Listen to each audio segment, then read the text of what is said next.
When we study ancient history, we are often taught to imagine a world divided into clear and separate peoples. Akkadians in one place, Babylonians in another, Assyrians somewhere else, Arameans appearing later. These names are presented as if they describe entirely different civilizations, each with its own identity, language, and worldview. But when we look more closely at the ancient sources themselves, at the languages, the culture, and the religious ideas, those boundaries begin to blur. What if these names did not describe different peoples at all, but rather different regions of a single interconnected civilization? Modern historians rely on categories to make sense of the past. This is necessary, especially when dealing with thousands of years of history. But ancient people did not experience their world the way modern textbooks describe it. In Mesopotamia, identity was not defined by rigid borders or national labels. It was shaped by shared language, shared religious concepts, shared stories, and shared sacred space. What we now call Akkad, Babylonia, Assyria, and later Aram were not isolated worlds. They were regions within a continuous cultural landscape, one that interacted constantly through trade, governance, worship, and scholarship. Ancient texts themselves reflect this continuity. Kings ruled over multiple regions. Scribes were trained in shared traditions. Religious concepts crossed regional lines without difficulty. Even when political power shifted from one city to another, the underlying culture remained remarkably stable. This suggests that the distinctions we emphasize today may say more about modern organization than ancient reality. Language gives us some of the strongest evidence for this unity.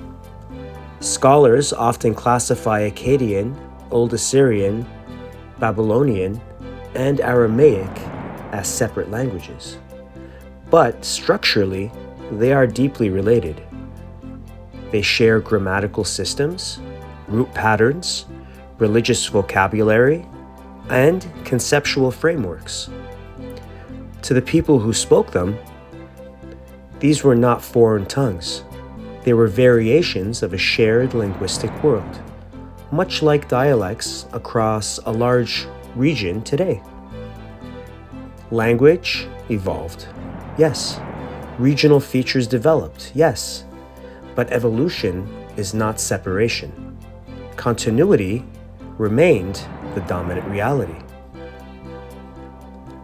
Central to this world was the concept of sacred geography. Cities were not merely political centers. They were spiritual anchors. Among these, Ashur held a unique place as both a cultural and religious center. From an Assyrian perspective, the land surrounding Ashur was understood not just as territory, but as an ordered world, structured by divine meaning and human responsibility. This understanding shaped how people viewed identity, authority, and history itself.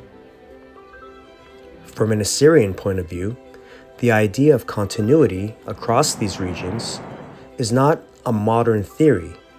It is a lived understanding, preserved through language, tradition, and memory.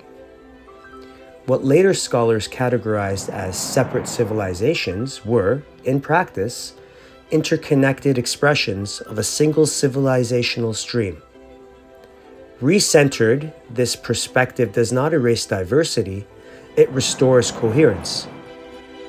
It allows us to see ancient Mesopotamia not as a collection of fragments, but as a living world with deep internal unity. If this ancient world was more unified than we have been taught, an important question follows. Who today still carries a living relationship with its languages, concepts, and worldview? And what might that living continuity help us understand about ancient texts, especially those that have shaped monotheistic faiths for thousands of years?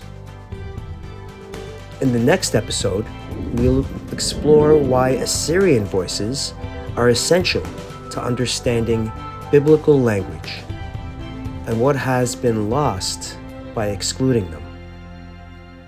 Thanks for listening. Pushim Shena, Chaya, Ashur Chaya.